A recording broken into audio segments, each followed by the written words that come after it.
Bom dia. Em outubro e novembro de 2019, aconteceram as eleições para a escolha de conselheiros tutelares em todo o Brasil, para um mandato novo de 4 anos. Para conversar sobre a atuação dos conselheiros tutelares no Paraná, contamos hoje com a presença da promotora de justiça Luciana Lineiro e do procurador de justiça Murilo José de Giacomo. Sejam muito bem-vindos. Murilo, vamos começar perguntando sobre o limite da atuação do conselheiro tutelar na aplicação das medidas protetivas para crianças, adolescentes e família. Bom, primeiramente é um prazer estar aqui, né? Parabenizo o Ministério Público por a iniciativa. Acho que é importante essa interação, essa troca de informações entre o Ministério Público e o Conselho Tutelar, porque eles têm um potencial enorme para serem parceiros do Ministério Público nas conquistas em prol da criança e adolescente. Antes de mais nada, eu acho importante que o Conselho Tutelar ele tenha preocupação em ter à disposição, quer dizer, não para ele, Conselho, mas né, para as crianças, adolescentes e famílias dos municípios, de programas e serviços que correspondam a essas medidas. Porque muitas vezes nós vemos medidas sendo aplicadas de forma absolutamente aleatória, sem um diagnóstico devido da situação, sem avaliar exatamente se ela é a mais adequada para aquele caso em particular, e se faz simplesmente um encaminhamento do caso para algum órgão sem ter lastro, sem ter uma retaguarda em termos de programas e serviços.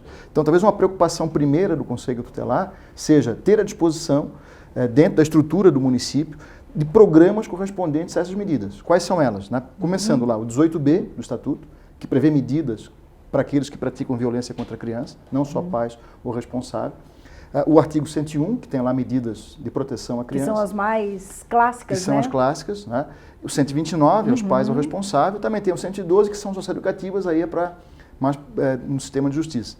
Mas, pelo menos o 18B, o 101 e o 129, para cada uma daquelas medidas, até aquelas que parecem as mais simples, nós temos que ter programas e serviços correspondentes. E ainda tendo por detrás uma política pública, porque não adianta você aplicar medida no papel ou fazer um encaminhamento puro e simples para algum órgão qualquer, sem que haja a preparação, né, da estrutura do município para absorver essa demanda. E sem que haja uma avaliação para saber se de fato aquela medida ela é a mais adequada para aquele caso em particular. E se você, na execução da medida, você tem também profissionais capazes, competentes, tecnicamente, para poder ter um bom resultado. Porque, como eu costumo dizer, não é a aplicação da medida que importa, não é o encaminhamento que importa é o resultado. Né? E, evidentemente, que o Conselho Tutelar não pode se limitar a aplicar medidas e fazer encaminhamentos. Eu até costumo dizer, se é para isso, né, que nós criamos o Conselho Tutelar, então nós não precisamos do Conselho Tutelar.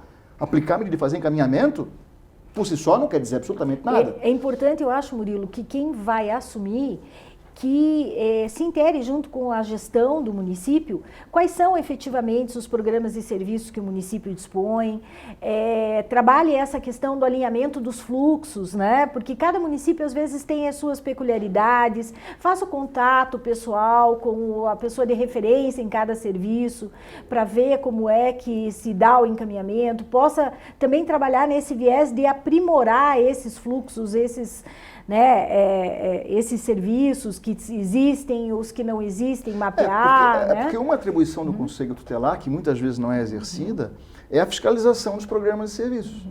E está lá na lei, nós temos que, inclusive, permitir que o Conselho Tutelar, periodicamente, nesse processo de reavaliação, ateste a qualidade e a eficácia.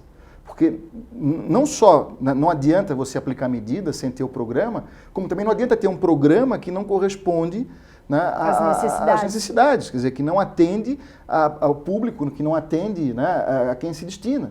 E você às vezes tem programas e serviços que são muito restritivos, que estabelecem muitos requisitos, pré-requisitos para receber as demandas, e que aqueles que mais precisam acabam ficando de fora, não são atendidos. Então é muito importante que o Conselho também faça essa avaliação, faça esse diagnóstico aí no sentido amplo, né, da própria estrutura de atendimento, para verificar o que é que nós temos em termos de programas e serviços, como é que eles atendem a população, se eles são em número suficiente e se eles estão dimensionados para atender a demanda a que ele se propõe a atender. Porque senão, isso até pode, na forma da lei, né, se não há um atendimento adequado, caracterizar uma violência institucional. Né? Se você não atende adequadamente, se no local onde a criança, para onde ela é encaminhada, ela é mal atendida ou até tem um direito seu violado, quer dizer, é uma violência nova praticada contra ela. Ou seja, um caso clássico, desculpe, um caso clássico é aquela situação em que o município não tem nenhuma proposta para trabalhar a eventual necessidade de acolhimento. Isso a gente vê com muita frequência, né? O Conselho Tutelar se depara com uma situação que precisa realizar um acolhimento emergencial e aí o município não tem nenhuma proposta nesse sentido, não tem um local, não tem um programa de acolhimento institucional, não tem um programa de acolhimento familiar, não tem nenhuma proposta, não tem um convênio estabelecido, não tem absolutamente nada. Aí eu queria só fazer uma intervenção também. Primeiro, né, a gente tem que entender o limite até, né, dentro da pergunta. O Conselho Tutelar não tem atribuição para promover afastamento da criança da família. Temos que entender que são coisas diferentes. Uma coisa é o acolhimento institucional de uma criança que está numa situação de rua, que está fora da família, que os pais sofreram um acidente ou foram presos, enfim, você não está com aquela criança no convívio familiar. Isso é uma coisa. Outra coisa é quando há a retirada ou se tem que retirar a criança da família e colocar essa criança no acolhimento. Aí isso é diferente. E a própria rede de proteção, dentro de uma política pública, tem que se organizar para criar mecanismos que permitam, nesse momento em que você entende, ou que o Conselho, ou até às vezes que o próprio sistema de justiça entende que é caso de afastar da família, tem que primeiro fazer uma avaliação, um diagnóstico daquele caso em particular. Tem que ouvir a própria criança, não o conselho, a rede, órgão técnico, escuta especializada, de acordo com a Lei 13.431, para saber se de fato aquela proteção que nós estamos oferecendo para aquela criança é aquela que ela quer receber. E se for o caso de afastamento, né, quais são as opções que a própria lei dá? Primeiro, né, ele diz, família extensa. Né, e aí família extensa não é qualquer pessoa parente. É uma pessoa que tem vínculo de afinidade, de afetividade. Às vezes a gente vê assim, o conselho tem que sair agora procurar família extensa. Eu digo, o verbo procurar, né, e a expressão família extensa, eles são incompatíveis. Se eu tiver que procurar alguém, não é família extensa. Pode ser um parente, mas não é família extensa. Isso é bem importante porque a família extensa, porque às vezes a gente vê na prática as pessoas se batendo, procurando lá e levando um tempo absurdo e nessa angústia. Qual que é o limite dessa família extensa? Até onde eu tenho que procurar? A pessoa que tem que identificar, que tem que dizer quem é família extensa é a própria criança. Ela própria, ela tem que, se você olhar a lei, se você pegar a Lei 13.431, a lei da escuta, né, que eu acho importante a gente pontuar, é uma lei das mais relevantes que nós temos que interpretar junto com o Estatuto, nós temos que pegar o decreto 9603, que regulamenta a Lei 13.431, interpretar junto com o Estatuto e com a Lei 13.431. Se você olhar o artigo 19 dessa lei, ela é bem interessante porque, primeiro, né, fala que mesmo numa situação de violência contra a criança, você tem que ouvir a criança sempre para saber qual é a opinião dela a respeito, ela tem que participar da definição do que a lei chama plano individual e familiar de atendimento, deixando claro que a família também tem que ser atendida. Avançou, não é só também a criança. Em relação a esse conceito, eu até digo isso, né, que nós temos que mudar agora em todas as legislações, temos que pensar, plano individual e familiar, sendo elaborado por um órgão técnico, com a participação obrigatória da própria criança. E a preferência é a permanência com a família, é a manutenção do vínculo familiar. Se você olhar o artigo 19 dessa Lei 13.431, inciso 1 está lá. No inciso 4º, por sua vez, diz, se houver necessidade de afastamento da criança pela falta de responsável legal com capacidade protetiva, o que é que diz a lei? Tem que se procurar o Ministério Público, tem que se representar o Ministério Público, para que então o Ministério Público ingresse com uma demanda judicial para que haja um afastamento. E a própria lei diz, na sequência, para quê? Você vai afastar e você vai, plano B, o plano A fica com a família, plano B, família extensa, plano C, acolhimento familiar ou família substituta. E o plano Z, quer dizer, o último recurso é o acolhimento institucional. A própria lei diz, na sua falta, quer dizer, na falta de tudo mais, o acolhimento institucional. E esse acolhimento ele tem que ser determinado não pelo Conselho Tutelar, numa situação como essa, pela Justiça.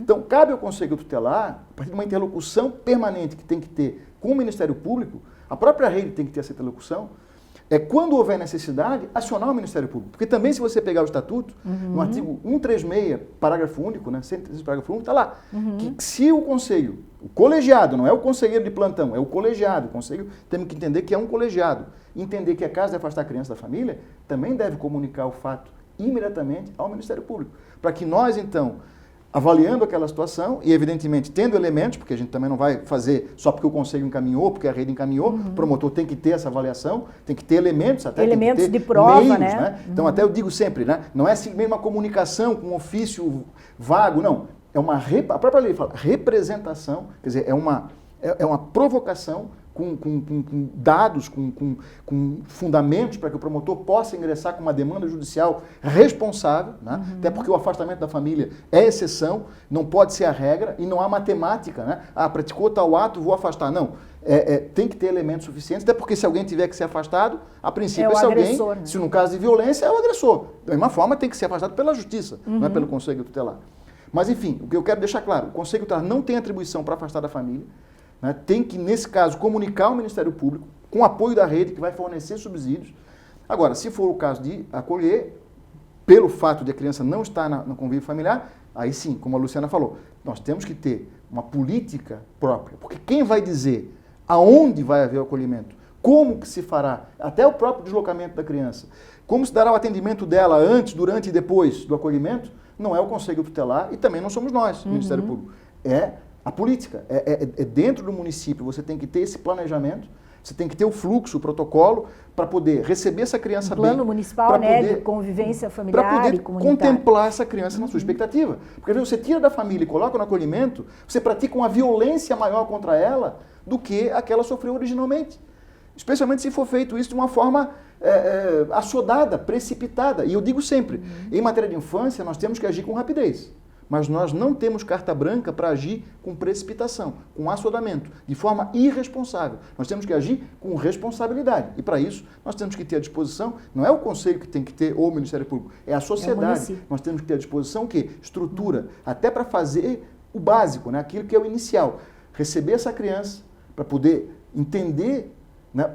Ouvindo essa criança, o que aconteceu e o que ela espera de nós, e a partir daí tentar, claro, a gente talvez não consiga em todos os casos, mas tentar o quanto possível contemplar as suas expectativas. Porque aquela história, se a criança não se sentir protegida pela nossa intervenção, e ao invés disso se sentir prejudicada, revitimizada, será que nós de fato nós estamos protegendo ou nós estamos contribuindo para praticar aquela violência institucional? E a gente tem um dado que foi mapeado pela nossa Subplan em relação aos relatórios de fiscalização das instituições de acolhimento. É um dado bem preocupante porque nele, ali, elenca os motivos do acolhimento. E questionada as crianças crianças e adolescentes que estão em acolhimento, quais os motivos que elas entenderam que foram levadas para o acolhimento, mais de 40% não sabe declinar. Então, é uma violência muito grande em relação ao que a lei estabelece. E se você a for criança ver, e adolescente como protagonista da sua história. Pior, e se você for ver, em muitos desses casos, não haveria uma real necessidade desse acolhimento. Se você cumprisse o que está na lei, se você desenvolvesse, né, uma escuta especializada dessa criança, se você avaliasse as opções que a própria lei fornece, se você tivesse no município uma política pública para poder dar vazão a essas alternativas, né? O acolhimento familiar, você mesmo falou, a guarda subsidiada. Né? Os programas de apoio. Programas de apoio à família antes de mais nada, Exatamente. Quer dizer, para que a família ela possa receber o apoio para não precisar a criança ser tirada do seio da família. Você evitaria, olha, sem brincadeira, eu diria uns 70% dos acolhimentos que nós temos hoje no Brasil. Não é só aqui no Paraná, é no Brasil. Vamos tentar traduzir isso, Luciano. O conselheiro fica sabendo que a criança está numa situação de risco, né?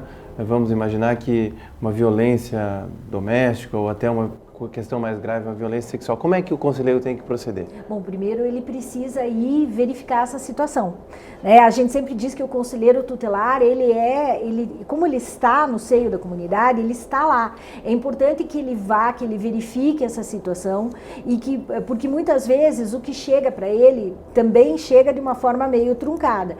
E de preferência, se ele puder, dependendo da situação, se a situação é mais grave, digamos uma violência sexual, se ele pudesse fazer acompanhar determinados técnicos da rede, ali da área de assistência, da área da saúde, e fazer uma abordagem já junto com essa equipe técnica para verificar a situação, se é isso mesmo, e fazer esse primeiro atendimento. Aí também já fazer um relatório junto com a rede para representar eventualmente em relação à possibilidade da aplicação das medidas. É o que o Murilo fala. Você tem que ter várias estratégias ali, né? Eu só digo faço só uma observação complementar. Se você está diante de uma situação que em tese caracteriza crime, quem vai investigar o crime não é o Conselho Tutelar. Não, ele vai se você pegar atuar mais uma na vez, mas às vezes ele é o primeiro a ser acionado, né? Mas isso não quer dizer que porque ele é acionado, né, ele tem que fazer o papel do outro. Isso é uma questão que a gente também tem que deixar claro. Não é porque o Conselho ele é acionado, primeiramente, né, que ele tem que naquele momento, como eu falei, de forma até precipitada, sem ter, pior, sem ter o devido conhecimento técnico, porque fazer uma investigação policial ou fazer uma abordagem técnica, social, isso a princípio não é do domínio dos conselheiros tutelares. Não é nem porque, é porque não é do domínio da pessoa. Então, o fato de ele ser acionado primeiramente não significa que ele tem que fazer o papel do outro. Ele tem que sim, por isso é importante você ter a rede, por isso você tem que ter os fluxos e protocolos já devidamente definidos e combinados, né? Eu digo sempre, quando a gente fala em política pública é um grande combinado entre os integrantes da rede, Sistema de Justiça e Segurança Pública, porque se pegar a Lei 13431, ela faz essa distinção, né? São 3, rede de proteção, e o Conselho está na rede de proteção, tem um papel fundamental dentro da rede de proteção, até para ajudar a articular a rede de proteção, até para ajudar a rede de proteção a se organizar, a ter os seus fluxos internos. Ele é um grande articulador, na verdade. Ele tem que ser articulador, ele tem uma função política muito importante. Ou seja, o conselheiro, a primeira lição de casa do conselheiro é entender a rede. Entender o papel da rede, quem compõe a rede, para antes sair fazendo as coisas. Zelar para que o município tenha a rede. Porque você vê os municípios hoje, apesar da lei, a lei já existe desde 2017, já previu prazos para que houvesse a organização, né, dessa rede desde 2018, pelo menos, né? Já estamos em 2019, o decreto é de final de 2018, que também prevê um prazo para a organização da rede, e até hoje nós temos municípios que não têm a rede organizada, formalizada. Às vezes a gente tem uma rede de serviços, mas ela não está integrada, interligada como a lei estabelece. Né? Aí não é rede. Você tem lá os equipamentos, mas que não dialogam entre si, que não tem fluxo definido, e aí quando o conselho precisa acionar, né, às vezes vai na base do favor, quer dizer, não é favor, a gente não quer favor, a gente quer que se cumpra a lei, né, que se cumpra a Constituição, que se priorize a criança, que se dê um atendimento preferencial, né, especializado, profissional, qualificado. E aí eu acho que o Conselho Tutelar, nesse papel que ele tem, papel político muito importante, por isso que ele é eleito, por isso que ele é autônomo em relação aos outros órgãos, é justamente para institucionalmente poder cobrar isso do município.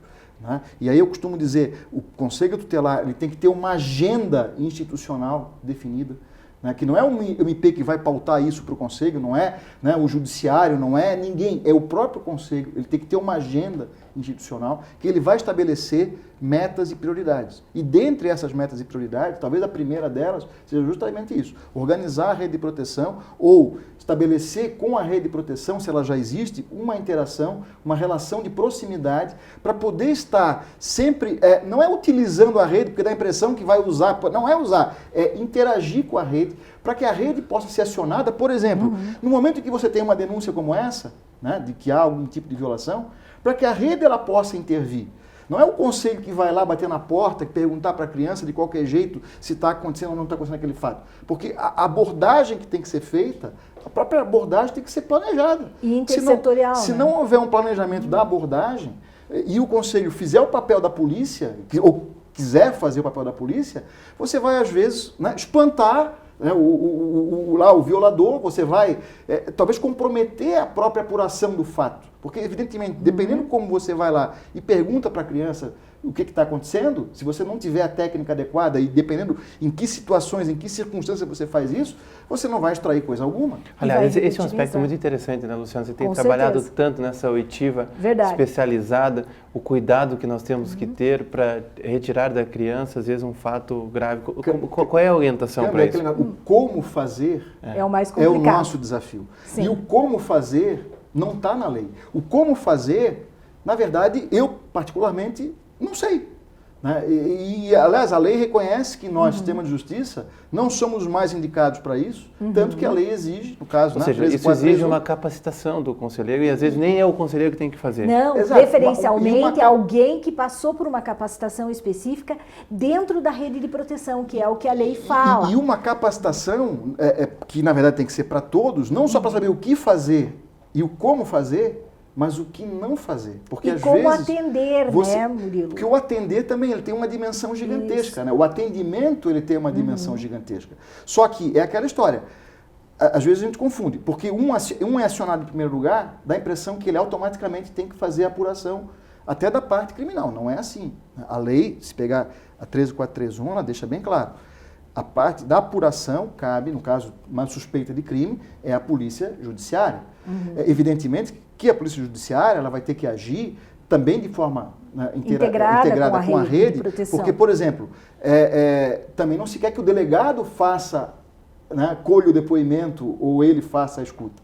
E eu digo sempre, o ponto de partida para você saber o que está acontecendo é a escuta especializada. A escuta especializada, na forma da lei, tem que ser feita por um profissional qualificado, não é por qualquer um, e é uma incumbência da rede de proteção. Porque é aquele negócio, às vezes você tem uma denúncia de um crime, mas às vezes você não tem uma denúncia clara, você tem uma suspeita ou uma situação vaga. E a lei fala da obrigatoriedade da notificação das suspeitas também. Que você não sabe, que é um desafio para a gente. Que você também não sabe exatamente o que está acontecendo. É importante você entender o que está acontecendo e ouvindo a própria criança. Mas é aquele negócio, como fazer uma abordagem dessa criança? Em que circunstâncias isso deve acontecer? Como que vai haver essa interação com a própria criança? Especialmente dependendo da idade, uma criança de pouca idade. Então, é um desafio. Isso tem que ser devidamente planejado no âmbito da rede. Porque, infelizmente, nós temos situações de violação de direitos acontecendo todo dia em todos os municípios do Brasil. Em vários níveis também. Inadmissível que o município não esteja preparado para poder, num momento desse, ouvir a criança e saber o que está acontecendo, pelo menos na ótica da criança, e o que ela gostaria de receber em termos de intervenção, sem prejuízo, né, de que haja, paralelamente, uma interação com o sistema de segurança pública, né, ou de justiça, para alguma intervenção na parte de investigação, na parte de responsabilização. Tudo bem, mas a própria rede tem que se organizar para isso. E o Conselho Tutelar, a gente está falando do Conselho, mas está falando da rede. Ele tem que ter essa preocupação de interagir com a rede para que a rede, primeiro, exista. Segundo, ela tenha condição de intervir a qualquer momento, porque uma coisa que a gente vê, e eu considero isso uma aberração, o único órgão de proteção à criança que funciona 24 horas por dia no município, em regime de plantão sobre aviso, é o Conselho Tutelar, que não é um órgão técnico. Ele é um órgão político, ele não é um órgão técnico. Não cabe a ele fazer a escuta especializada, não cabe a ele fazer o diagnóstico da situação. Não é esse o papel do Conselho. Mas ele tem que zelar para que o município tenha isso à disposição. Atendo. E aí eu vou precisar ter a rede e órgãos técnicos da rede também à disposição, não é do Conselho Tutelar, é da sociedade, para que possam ser acionados a qualquer momento e fazer uma interação com o Conselho Tutelar e com o sistema de segurança pública e de justiça, para que quando for necessário, eles possam ser acionados. Né? E acionados até para, se for o caso, até afastar a criança, ou afastar o agressor, ou alguma outra providência a cargo, né, da polícia ou do sistema de justiça, que precisam ser tomadas, às vezes até de imediato. Né? E não pode ser assim, no susto, entendeu? A cada momento eu vou imaginar o que fazer e a quem que eu vou acionar. Não, isso tem que ser algo que é previamente combinado, definido como fluxo, que foi já acertado e que quando for bater na porta do equipamento, a porta vai estar aberta. Agora, Luciana, nem sempre essa rede está funcionando. O que o Conselho Tutelar pode fazer diante dessa situação? Porque eles são ali, têm poderes, mas estão limitados e às vezes isso envolve outros órgãos, outras competências, outras esferas de governo. O que o Conselho Tutelar pode fazer para que seja um protagonista na organização dessa rede? Eu acho que é bastante importante essa pergunta, porque o Ministério Público também tem esse papel de funcionar como um catalisador ali das medidas, dos programas, da articulação da rede no município. Então essa parceria, só que o Ministério Público não está todo dia na ponta, não está todo dia verificando. Então essa parceria do Conselho Tutelar junto com o Ministério Público, trazendo para o Ministério Público também essas angústias do que não funciona, do que não está articulado, para para que haja uma atuação conjunta, Ministério Público junto ao Conselho Tutelar, para demandar do Poder Público, num primeiro momento, aí, no âmbito administrativo, a estruturação e a formulação dessas políticas públicas importantes para que se trabalhe, né, todo o sistema protetivo da infância e juventude, é fundamental. E se eventualmente não se conseguir ainda dentro do âmbito administrativo, talvez até propondo as medidas judiciais cabíveis para que isso aconteça. Certo. Então, o Conselho Tutelar, ele é autônomo, mas essa parceria dele junto com o Ministério Público, junto com toda a rede, é super importante para que as coisas aconteçam. Não, e eu queria enaltecer isso que a Luciana falou, porque essa relação com o Ministério Público tem que ser uma relação de proximidade e uma relação de parceria, não de subordinação, né, de parceria. Porque o Conselho Tutelar, se ele agir como nós gostaríamos que ele agisse, né, tendo foco nas questões coletivas, na prevenção, buscando dados, né, não é só no CIPIA, né, porque a gente tem hoje uma ferramenta importante nas mãos do Conselho Tutelar para colher dados. Se a gente está falando de política pública, o ponto de partida para você definir a política pública é você ter informação, ter dados, né? Ter o diagnóstico geral da situação, ter dados que permitam dizer, afinal de contas, o que está acontecendo, né, o que é que nós temos, o que é que nós não temos, o que é que nós precisamos, o que é prioridade, né, porque há uma demanda maior que hoje não é atendida.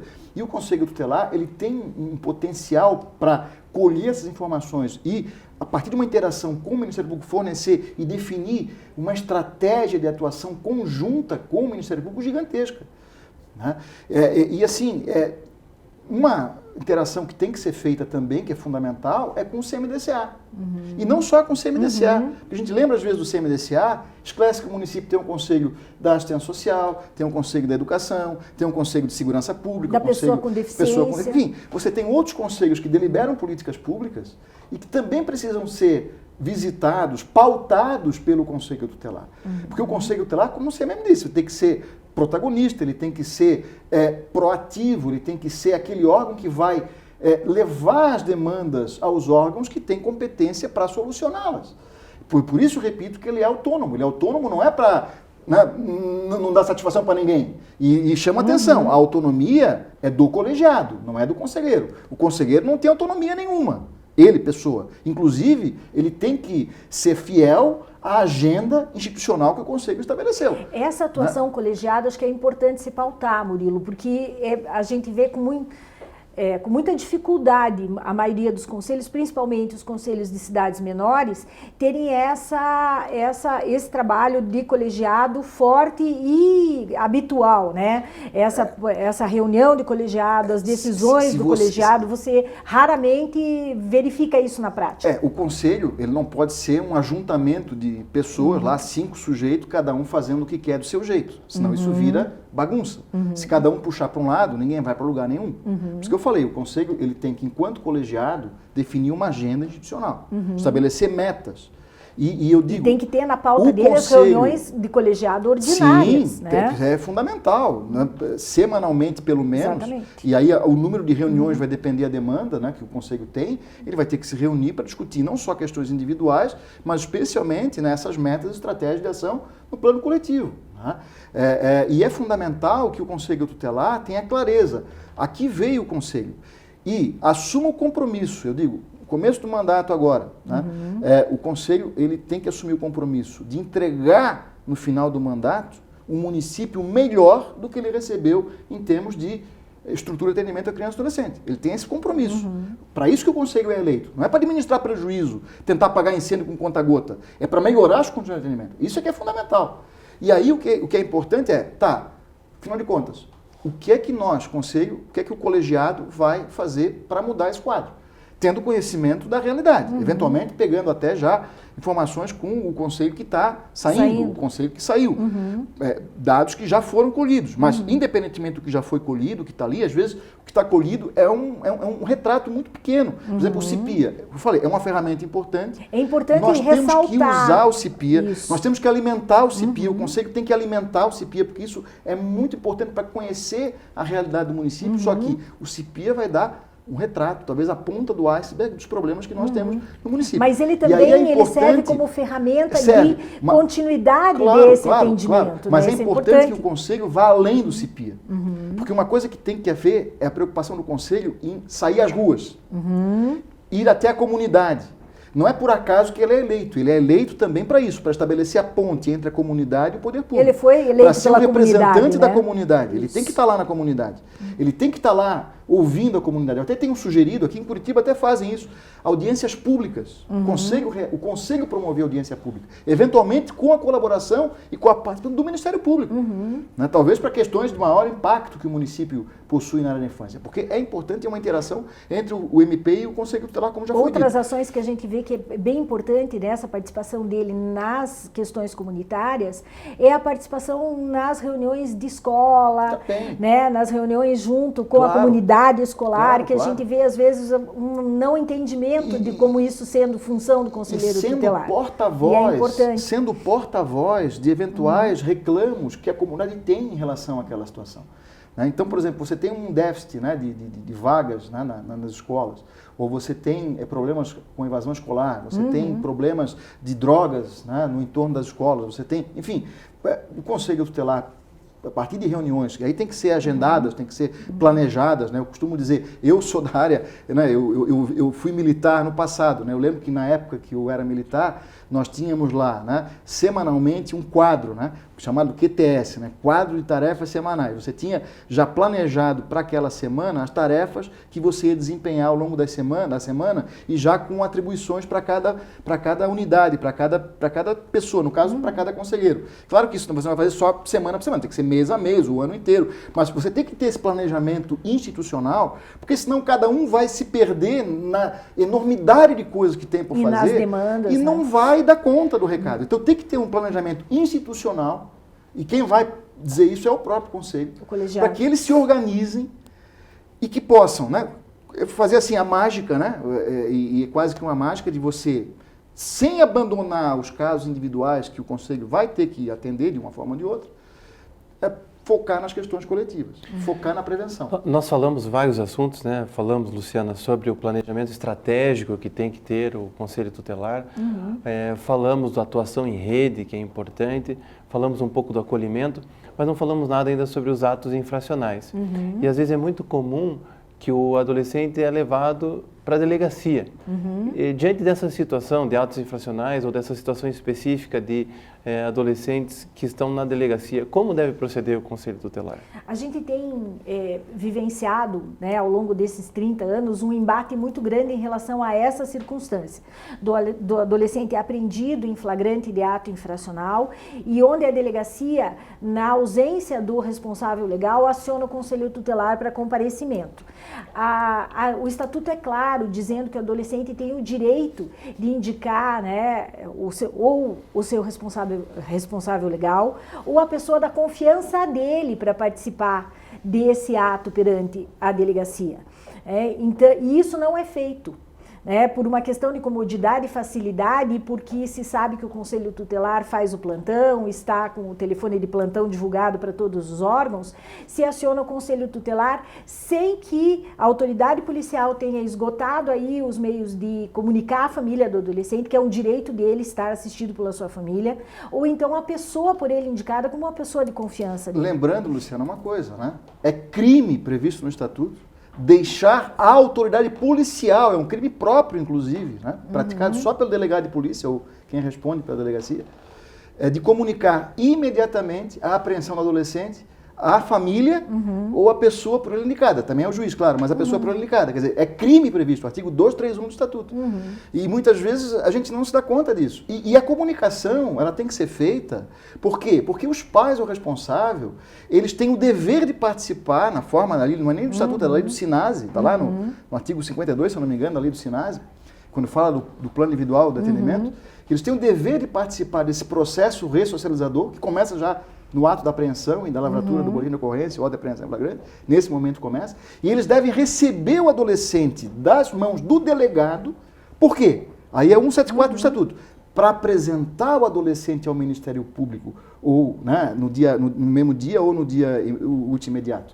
Porque o objetivo é esse, é que os pais recebam o adolescente e já encaminhem, já apresentem ao Ministério Público para o oitiva formal. E também tem um outro Então, viés, assim, não é né, simplesmente Murilo? levar o guri para casa. Aliás, o que eu tenho dito é o seguinte, supondo que você esgotou todos os meios e realmente você tem... Porque, eu digo, eventualmente pode surgir uma situação que você tenha que chamar o conselho tutelar para intervir. Mas aí o que eu digo, não é o conselho levar o guri para casa, é ir lá buscar os pais e trazer os pais para receber o adolescente. Porque o conselho tutelar não pode fazer o papel de mero Uber de adolescente, né? Serviço de transporte. Porque não é para levar para casa o guri, é para você poder responsabilizar os pais. Aí é um processo de responsabilização dos pais ou, eventualmente, claro, da pessoa indicada. Luciana foi perfeita nessa observação, porque é prerrogativa do adolescente. Na impossibilidade de os pais comparecerem, isso tem que ser devidamente demonstrado, porque isso é exceção, né? Aí o adolescente indica uma outra pessoa com quem eventualmente ele está pernoitando, né? Às vezes ele veio de um outro município, está na casa de um parente, está na casa de alguém. Então essa pessoa, ela vai ser chamada para que ela então receba, né, o adolescente das mãos do delegado, para que ela assine o compromisso de apresentar o adolescente ao Ministério Público no mesmo dia ou no dia útil imediato. Mas também tem aquele viés do adolescente ter o direito de ser assistido por uma pessoa da confiança dele, sim, claro, né? Pelos pais, sem que são os dúvida. responsáveis. Por isso a prerrogativa é dele. E dessa pessoa da confiança dele. Agora, uma coisa, Luciana, que eu tenho já recebi até denúncias, assim, queixas, que eu acho assim, é o fim do mundo, né?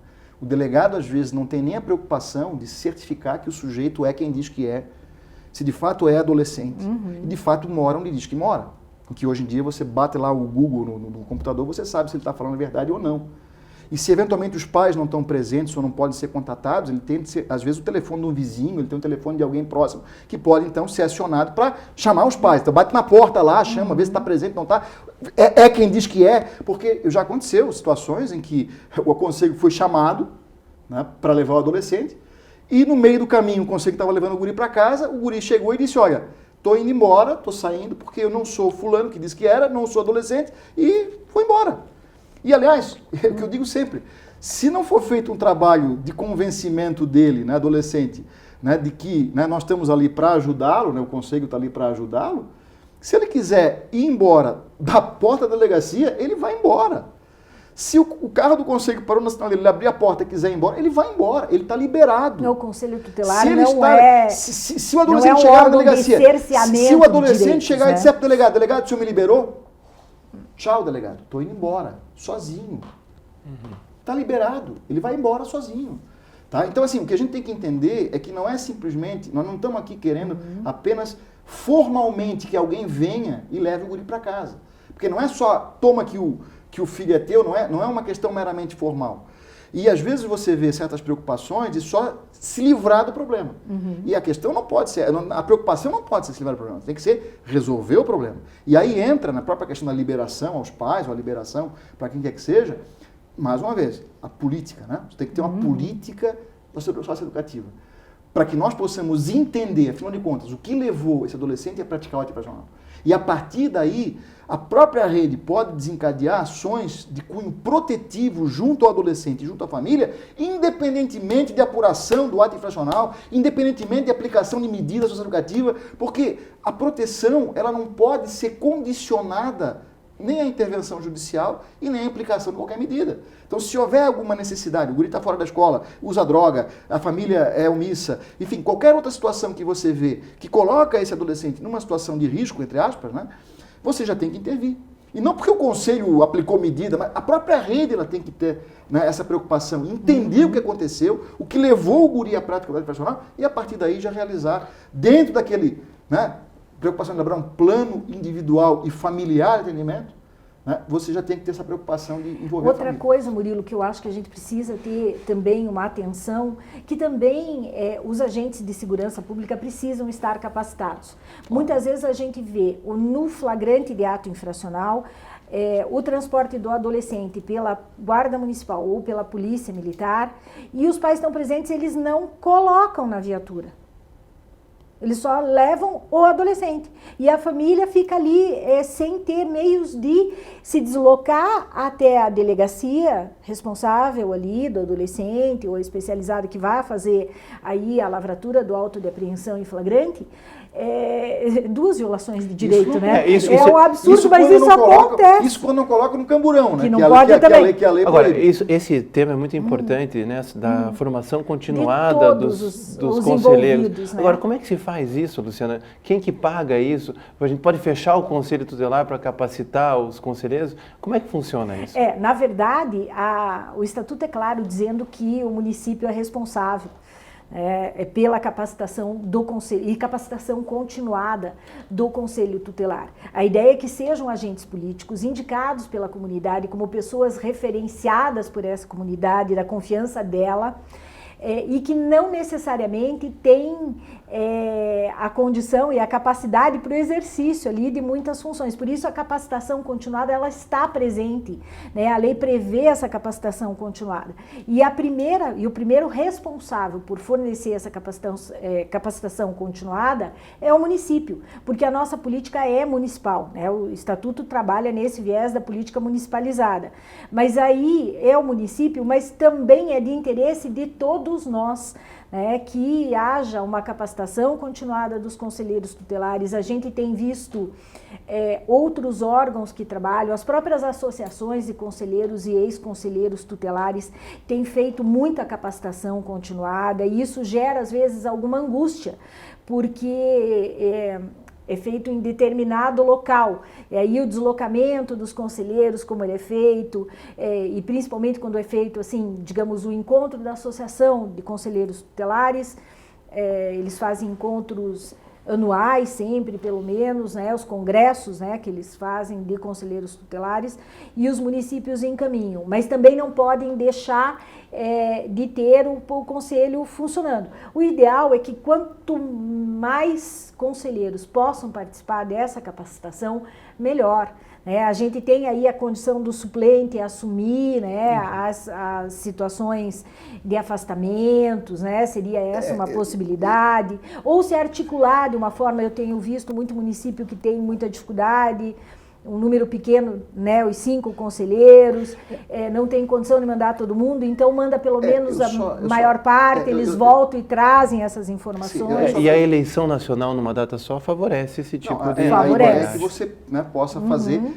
mas só que eu chamo só a atenção para um detalhe. O Estatuto prevê, sim, sem dúvida, essa formação dos conselheiros, só que a Lei 13431, ela traz um componente adicional. Ela diz, a formação ela tem que ser continuada para todos. Da rede, né? E de preferência conjunta. Por quê? Porque o tipo de informação que você passa para o Conselho Tutelar, você tem que passar para os demais integrantes da rede.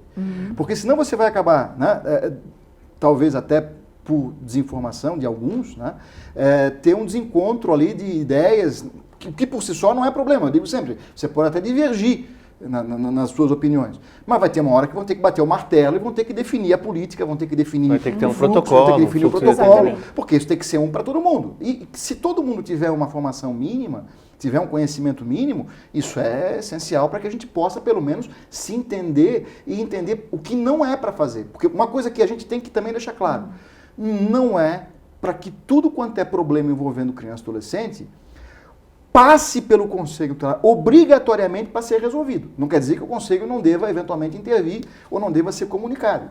Mas nós temos que criar um fluxo, uma metodologia de atendimento que você não dependa do Conselho Tutelar, especialmente para fazer a proteção. A proteção ela não pode depender da aplicação de uma medida formalmente pelo Conselho Tutelar ou de um encaminhamento via Conselho Tutelar. Se você pegar a Lei 13431, se você pegar o Decreto 9603, você vai ver, está lá muito claro.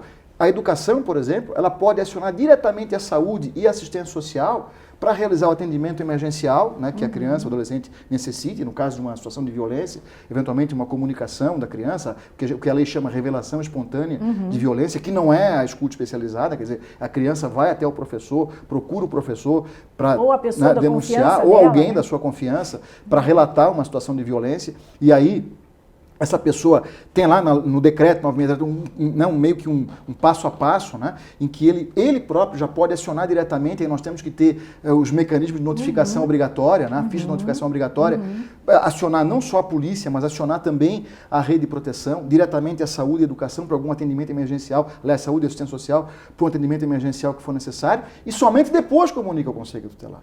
Quer dizer, é claro, até porque se você jogar tudo no Conselho, você cria um gargalo. E se fosse aí num gargalo que dali você vai ter uma vazão adequada, mas não, é um gargalo que muitas vezes empaca ali. É porque são 5 conselheiros só. E pior, são né? 5 pessoas que são, a princípio, leigas. Sim. A gente tem que entender que o Conselho é um órgão leigo. E eu não estou desmerecendo o Conselho, porque eu sou leigo em 367 mil outras coisas. A única coisa que eu mal entendo é a parte jurídica. Mal e mal.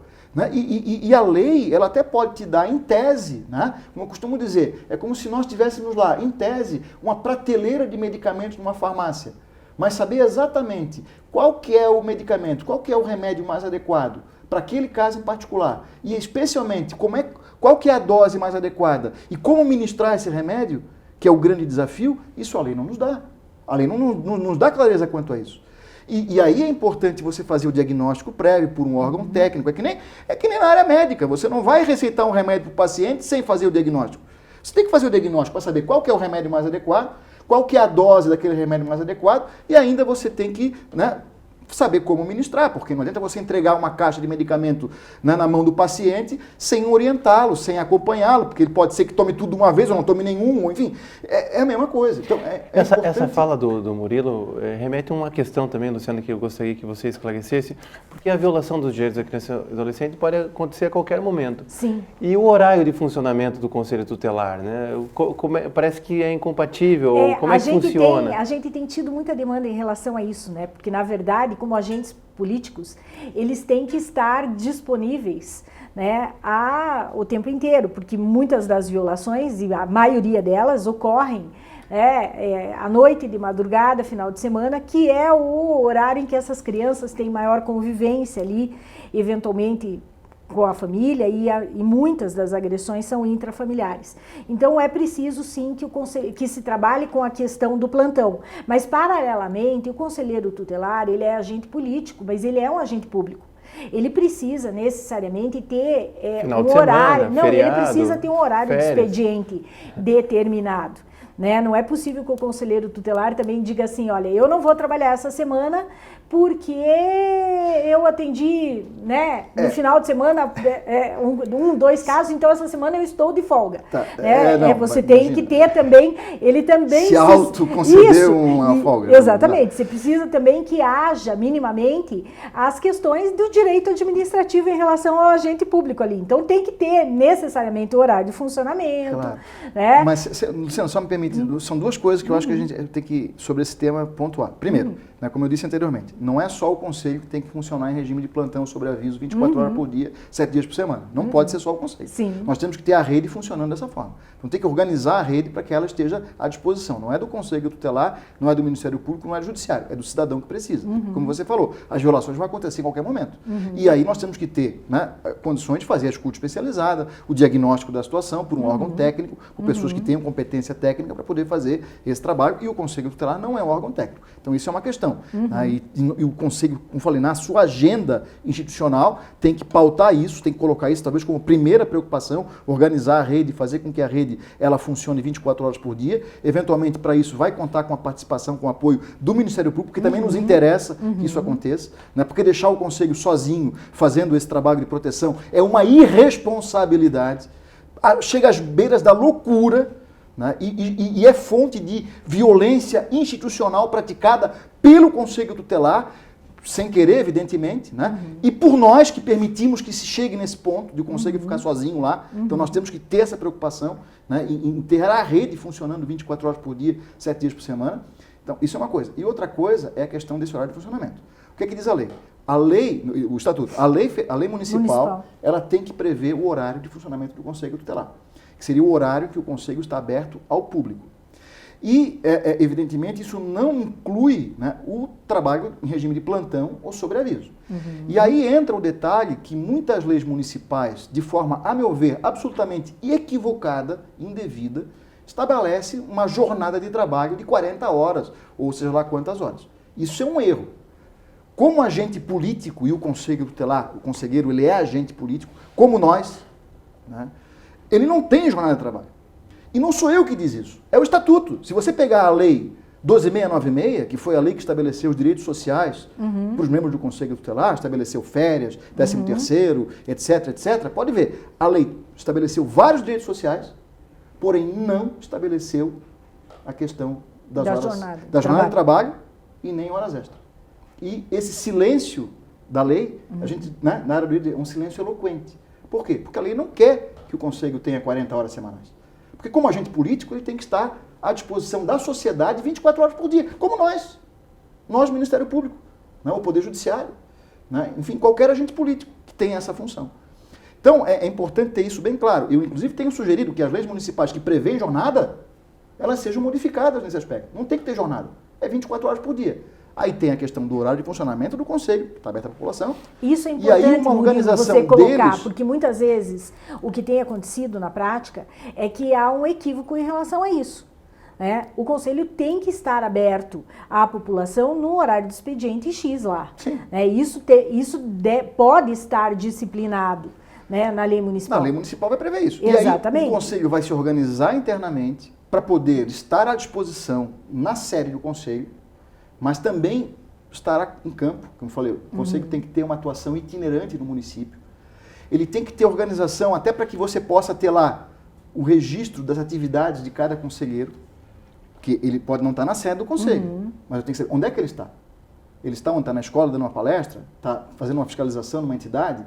Ele está numa reunião do Conselho de Direitos? Ou está, enfim, uma audiência pública com a comunidade? Isso tem que estar registrado. Porque isso também não pode ter aquela velha condição da escala de trabalho. Cada dia trabalha um. Isso é um absurdo. Né? Isso acontece também. Sim, acontece, mas está errado. Né? O Conselho ele é um colegiado. Os 5 devem estar à disposição, eventualmente, né, como eu falei, em atividades externas. Aliás, o ideal é que estejam em atividades externas. Eu até brinco, né? O dia que eu chegar num conselho tutelar e ver os 5 conselheiros dentro da sede do conselho, né, sem que estejam em reunião para discutir casos, né, sem que estejam numa reunião para discutir estratégia de atuação institucional, tem alguma coisa errada. Porque eles têm que estar em campo, tem que ter talvez um lá na sede para receber, eventualmente, as demandas lá, né, atender o telefone, etc. Mas os outros têm que estar em atividade externa. Só que isso registrado, porque senão fica bagunça, vira baderna. Cada um vai para o seu lado, sem ter organização, sem ter controle do próprio colegiado, e aí o sujeito, em vez de estar atuando no conselho, está em casa ou está no bar tomando cerveja. Então isso não pode acontecer. Nós precisamos ter, dentro do próprio conselho, mecanismos internos de controle e tem que ter uma fiscalização externa para que nós saibamos exatamente o que o Conselho está fazendo, quem está fazendo o quê. E dentro de uma agenda institucional que cabe ao próprio Conselho estabelecer. Né? E aí, todos os conselheiros, como eu disse, têm que se submeter a essa agenda. Porque eles não têm autonomia frente ao colegiado. Porque todo agente público, ou agente político, ele está sujeito a um órgão de controle externo. Até para que a gente tenha assegurado a condição do trabalho dentro da lei, mas dentro dos parâmetros do direito administrativo. Mas a preocupação primeira tem que ser do próprio colegiado em ter controle sobre as ações dos seus conselheiros. Agora, uma dúvida. Porque senão, porque aquele negócio, Luciano, Câmbio, só um adendo. O mau conselheiro depõe contra toda instituição. Então é importante que esses maus conselheiros, ou eles sejam corrigidos devidamente, dentro do próprio colegiado e pelos seus pares, de preferência, né? Tendo, claro, clareza, né, de qual é a atuação do conselho, porque se o próprio conselho não define qual é o seu papel, não define o que é que vai fazer, aí dá margem para que cada um faça o que quiser do seu jeito. Mas no momento que o conselho se organiza internamente, estabelece essa agenda que eu falei, as suas metas, distribui as tarefas entre os conselheiros. Dentro do próprio conselho tem que ter a preocupação em zelar para que cada conselheiro faça aquilo que se espera dele, e de uma forma organizada, de uma forma competente e de uma forma resolutiva, porque nós temos que entender que o Conselho também está sujeito aos princípios da Constituição, dentre eles o princípio da eficiência. O Conselho tem que ter eficiência, resolutividade na sua atuação. Não pode ser uma atuação feita meramente pro forma, né, sem preocupação com o resultado. Diante dessa resposta, Luciana do Murilo, surge a dúvida, o conselheiro pode cumular a sua atuação como conselheiro com outro cargo ou função? O entendimento que a gente tem é que não. Né? Por conta desse seu viés de agente político, o máximo que você poderia interpretar é, né, fazendo uma análise como outros agentes políticos, ele ter aí uma função no magistério, né, e que mesmo assim não seja compatível com a condição dele de prestar o atendimento que ele tem, né, dentro, pelo menos, do horário de funcionamento ali do conselheiro tutelar. Eu concordo, né, plenamente, só faço uma observação. Eu acho que aí, para que nós possamos exigir isso do conselheiro, é importante que a lei municipal dê a contrapartida financeira digna, legítima, porque eu entendo que também deve ter dedicação exclusiva, também ele tem que atuar, né, como eu falei, 24 horas por dia, etc. Mas aí é importante que a lei municipal remunere bem. E isso é uma conquista que o próprio Conselho vai ter que obter a partir do seu trabalho. É que nem nós, Ministério Público. Né? Eu sou de uma época que o nosso salário era ridículo, chegou até greve do Ministério Público e do Judiciário, porque a nossa remuneração era bem reduzida. E não foi por falta de trabalho que nós conseguimos mudar esse quadro. Muito pelo contrário, foi trabalhando, mostrando para a sociedade a nossa importância, mostrando como o promotor ele se dedica à sua função e que aí houve, né, o reconhecimento em termos salariais para nós, que hoje nós não podemos reclamar do salário. Mas o conselheiro tutelar, a gente sabe que, infelizmente, se exige muito dele, e tem que exigir. Eu sou daqueles que digo que tem que exigir do conselheiro muito, mas você também tem que dar a contrapartida justa em termos salariais. E aí eu acho que é uma questão também, né, de uma gestão política do Conselho junto ao Executivo, à Câmara Municipal, ao CMDCA, mas isso só vai ser conquistado a partir do momento que o Conselho também mostrar trabalho. Ele tem que mostrar serviço, tem que mostrar que veio, ele tem que, como eu falei, sair a campo, ele tem que ser protagonista, ele tem que ser um órgão ativo, proativo, atuante, itinerante. Enfim, ele tem que fazer algo talvez diferente, mais do que a gente tem visto em muitos casos. Murilo, a gente já está terminando o nosso programa e antes de terminar eu quero fazer mais uma pergunta para a Luciana, dentro dessa ideia da proatividade. Muitas vezes o Conselho atua de forma reativa, mas ele deve atuar também de forma preventiva. Uma questão que pode ilustrar isso são as festas que envolvem crianças e adolescentes.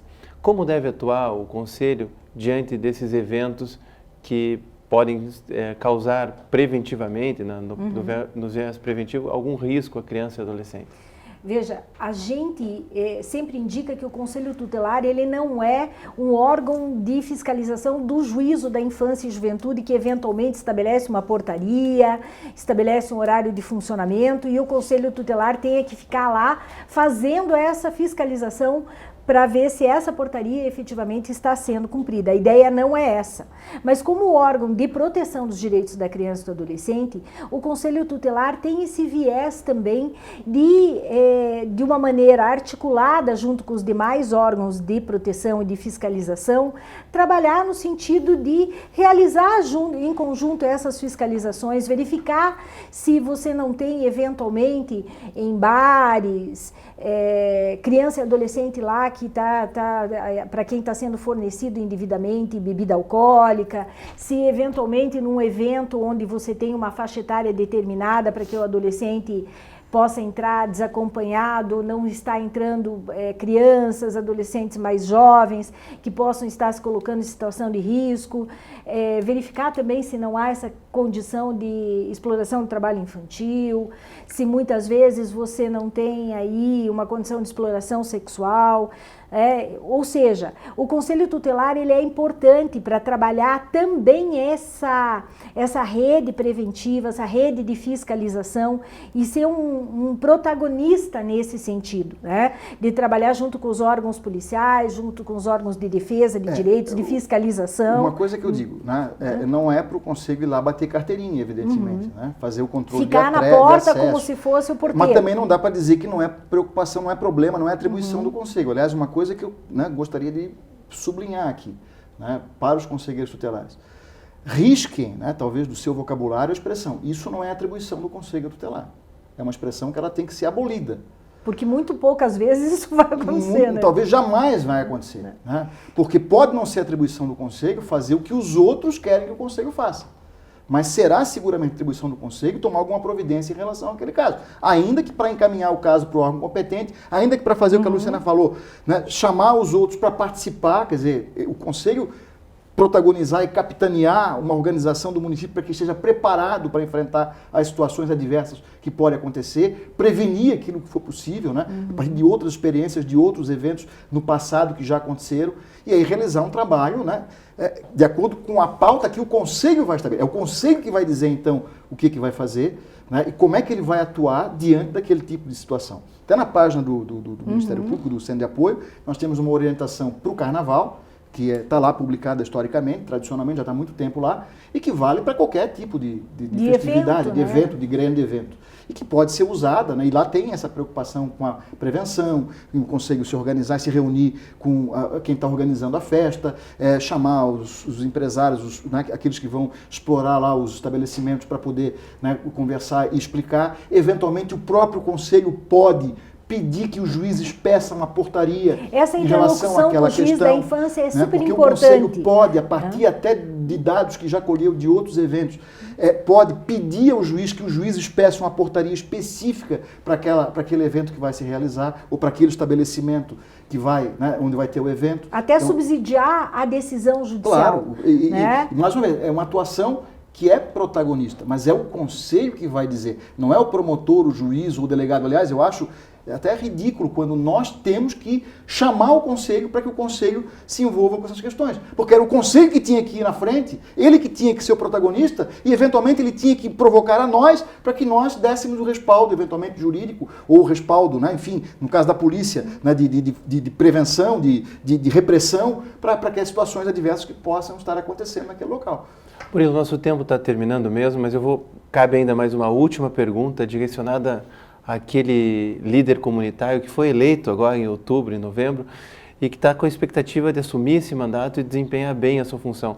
Eu gostaria que em 1 minuto, Luciana e Murilo, vocês dessem um conselho, uma orientação para esse conselheiro que está assumindo o seu mandato e que está disposto a fazer a diferença na comunidade.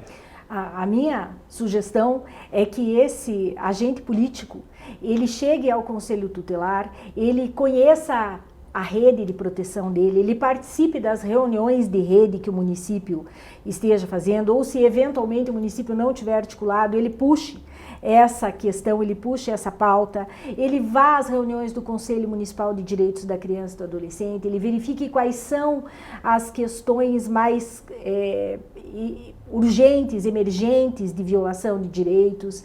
Ele trabalha em parceria com as escolas. A gente tem visto muita angústia por parte das escolas em ter essa proximidade com o Conselho Tutelar. Ele é um agente importante de orientação também das escolas enquanto espaços públicos que são eminentemente de proteção de direitos de crianças e adolescentes.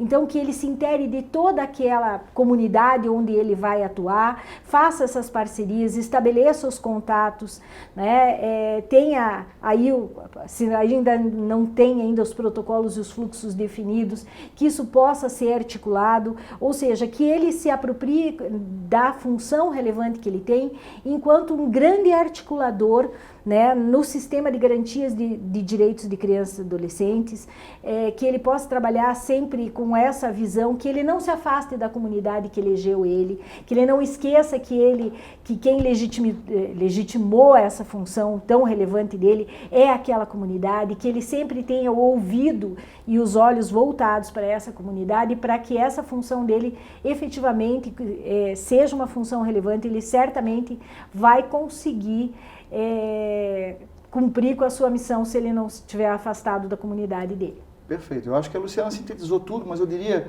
só mais uma coisa, que ele tem a preocupação em não agir sozinho. Porque a gente pensa às vezes que o Conselho é o único, né? Mas ele não pode ser o único, e ele não é o único. Na forma da lei, é dever de todos, né? E talvez o que ele tenha que ser é esse grande articulador, esse grande agente de mobilização e de transformação daquilo que o município hoje enfrenta em termos de problemas na área da infância e juventude. Mas para isso, né, primeiramente, o Conselho ele tem que se organizar internamente. Talvez o primeiro passo, a gente fala da interação, dentro do próprio Conselho, tem que haver uma interação permanente entre os conselheiros. Como eu falei, eles têm que definir entre eles uma agenda institucional clara, estabelecer as suas metas, né? O que o Conselho vai protagonizar em termos de mudança ou tentativa de mudança, passar a estabelecer essa articulação com outros órgãos, com outras lideranças que já existem no município, se aproximar dos conselhos deliberativos de políticas públicas, não só com o CMDCA, e, enfim, eventualmente buscar no próprio Ministério Público essa parceria, porque eu acho que nós estamos no mesmo barco, nós temos as mesmas as atribuições nossas e do Conselho Tutelar, elas são muito parecidas quando nós falamos de infância e juventude, especialmente na questão extrajudicial. Aliás, a ideia é tentar resolver as questões na esfera extrajudicial. E também no plano coletivo, e também na prevenção. E não só, né, atuar, como você disse, de forma reativa, depois que aconteceu o problema. Não, a gente tem que tentar evitar o problema acontecer. E o Conselho ele pode e deve atuar nessa perspectiva. Só que aí é aquela história, né? Tem que ter clareza quanto ao seu papel. E quem vai dizer qual é esse papel não sou eu. Não é o promotor da comarca, não é o juiz, é o próprio Conselho. E aí ele vai ter que assumir essa responsabilidade. Eu costumo dizer, a atribuição primeira do Conselho Tutelar está expressa no artigo 131 do Estatuto. Zelar pelos direitos da criança e adolescente definidos nesta lei. Essa é a atribuição primeira, é a atribuição que é fundamental. E a atribuição estratégica para cumprir essa primeira e as outras todas, né, é uma que muitas vezes também não é exercida, Luciana, que a gente tem que exercer, que o Conselho tem que exercer. Assessorar o Poder Executivo local na elaboração da proposta orçamentária para planos e programas de atendimento. Artigo 136, inciso 9 do Estatuto. É a atribuição estratégica, que não é para exercer em outubro, quando o orçamento já está fechado. É agora, dia 11 de janeiro, né? No primeiro dia do mandato do Conselho, já tem que ter essa preocupação de colher dados, em fazer essa articulação com os gestores, com os órgãos que deliberam política pública, com o próprio Ministério Público, para ver, olha, o município não está cumprindo aquilo que a lei determina, que a Constituição determina. Prioridade absoluta à criança e adolescente. Está lá, no artigo 217 da Constituição, no artigo 4º, né, e parágrafo único do Estatuto. E o Conselho ele tem que ser aquele que vai ser, o que vai lembrar, olha, está errado isso aqui. O atendimento é precário aqui, falta o programa ali, o serviço aqui não está dando conta do recado. Aqui nessa comunidade houve um aumento da população, só que as vagas na creche, pré-escola, escola pública são insuficientes. Então, é o Conselho que tem que fazer essa busca de informações para tentar resolver. E você acho que foi feliz numa colocação que você fez, de o Conselho Tutelar ser o agente de transformação, ser aquele que vai fazer a diferença para melhor na vida das pessoas, na comunidade onde atua, onde, né, com a qual ele tem que interagir permanentemente. Jamais o Conselho Tutelar pode perder esse vínculo com a comunidade, né, porque é para isso que o Conselho foi criado da forma como ele foi criado. É para isso que ele é eleito, por isso que ele é autônomo, para poder ter essa autoridade, não com autoritarismo, mas a autoridade de chegar perante o gestor, eventualmente perante o próprio Ministério Público, para cobrar de nós também uma atuação mais, né, protagonista e de transformação em relação ao que está aí. Mas é aquela história, para fazer tudo isso, o próprio Conselho tem que ter clareza do que ele quer. E se ficar só atuando no plano individual, de forma reativa, né, como a gente tem visto em muitos casos, não vai conseguir avançar um passo sequer. Talvez esteja até contribuindo para que os problemas eles se agravem cada vez mais. Então eu acho que é uma questão que cada conselheiro tem que ter na cabeça. O que é que eu vou fazer para mudar o meu município, para melhorar o meu município em termos de política pública para a infância? E aí não é o que cada um pensa, é o que o colegiado, a partir desse pensamento de cada um, após discussão interna, vai definir como agenda, como meta, como estratégia, né, como divisão de tarefas entre os integrantes, para que nós possamos ter o que eu falei anteriormente, uma atuação eficiente, uma atuação transformadora, uma atuação protagonista, para que a gente possa realmente ter aquilo que, né, que até eu tenho chamado, né, o Conselho Tutelar, né, finalmente, né, do século XXI. Né, em 2020, nós tenhamos finalmente o Conselho Tutelar do século XXI, em comemoração, né, em homenagem aos 30 anos do Estatuto da Criança e Adolescente. Né. Esperamos que a gente possa chegar lá. Infelizmente, nosso tempo está encerrado, então eu gostaria de agradecer a participação do Procurador de Justiça Murilo José de Giacomo e da Promotora de Justiça Luciana Lineiro. Gostaria também de convidar você que nos acompanha para que se inscreva no nosso canal de vídeos do YouTube e fique por dentro de todas as nossas novidades. Obrigado pela companhia e até a próxima!